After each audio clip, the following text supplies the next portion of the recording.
Orang Wahabi kalau dalil ya pakai hadis sahih Bukhari lah. Pengapesannya orang NU itu hadis sahih.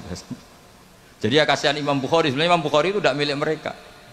Tapi gara-gara kita tidak baca Bukhari, mereka yang baca seakan-akan mereka yang tahu hadis sahih, kita yang tidak tahu. Ini penting saya utarakan sehingga saya masih punya rencana nanti baca Bukhari. Karena ya supaya mereka tahu kalau Bukhari itu milik kita, tidak milik mereka atau milik semua orang Islam. Akhirnya apa yang terjadi sekarang? Kita umatnya Rasulullah diadili oleh dawahnya Rasulullah sendiri. Saya sering ketemu mereka yang takfiri bilang ini kafir Pak, hadisnya ini. Saya bilang gini, laukana Rasulullahi hayyan lama rodiya ayyufarraqa huwa wa ummati. Andaikan Nabi itu hidup, pasti tidak ridho beliau kamu pisahkan dengan umatnya. Kamu mengkafir-kafirkan orang lain berdasar hadisnya Kanjeng Nabi, itu artinya kan apa? Nabi kamu pisahkan dengan umatnya berdalil dawuhnya Nabi sendiri. Kebayang nggak kamu memisahkan Bahdawi dari santrinya berdasar dawuh Bahdawi sendiri? Semua nabi, semua kiai, semua wali itu asadun nasi syafaqatan li ummatihim. Orang yang sangat sayang kepada umatnya. Tapi sekarang ada tren orang dianggap kafir, artinya dianggap kafir itu dipisahkan dari nabi justru oleh dawuh Nabi sendiri. Kebayang nggak Nabi kerso dipisahkan dari umatnya, padahal Nabi fi akhiri hayati ngendikan ummati. Bahkan yang maksiat saja kata Nabi masih ngendikan syafaati li ahlil kabair min ummati. Nanti jatah syafaat saya tak kasihkan umat-umatku yang amalnya tidak karu-karuan, kira-kira gitu terjemahnya. Jadi betapa cintanya Nabi kepada umatnya sampai yang ahlul ma'asi saja kata Nabi nanti mau saya syafaati. Karena Nabi nggak mau terpisah dari umatnya. Sekarang banyak hadis sahih yang justru dipakai sebagai alat pemisah bainahu wa baina ummati, antara Nabi dan umat.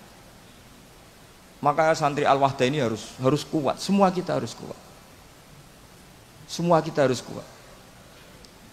Caranya gimana? Yang ngaji tadi, ngaji pakai guru.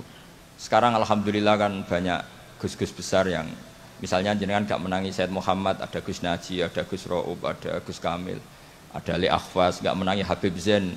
Gus Zaki dulu lama ngaji Habib Zain, gak menangi Said Romdon Al-Buti, banyak santrinya di Indonesia itu luar biasa. Gak ada ulama top internasional yang sanatnya nggak ada di Indonesia.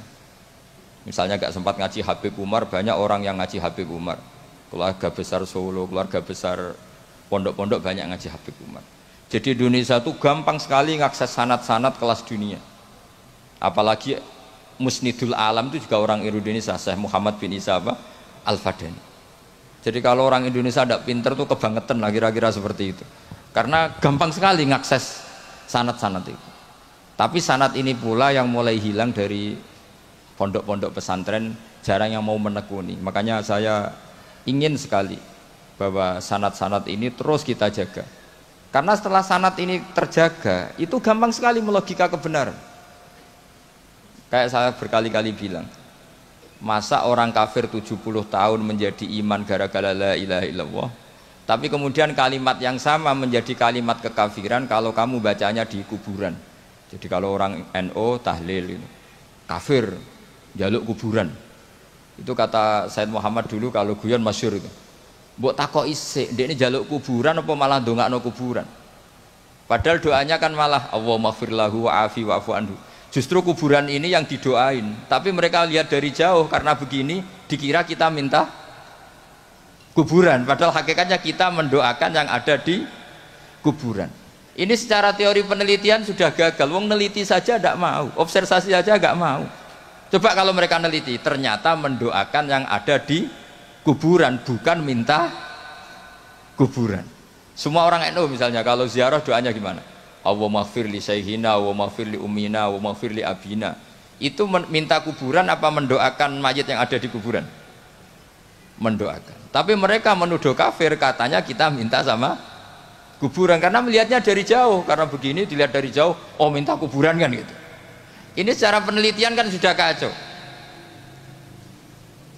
Dan makanya saya minta sekali tradisikan tahqiq dan sanad-sanad yang mudah kita dapat, semoga diakses, dimuasalah secara baik, disambung secara baik.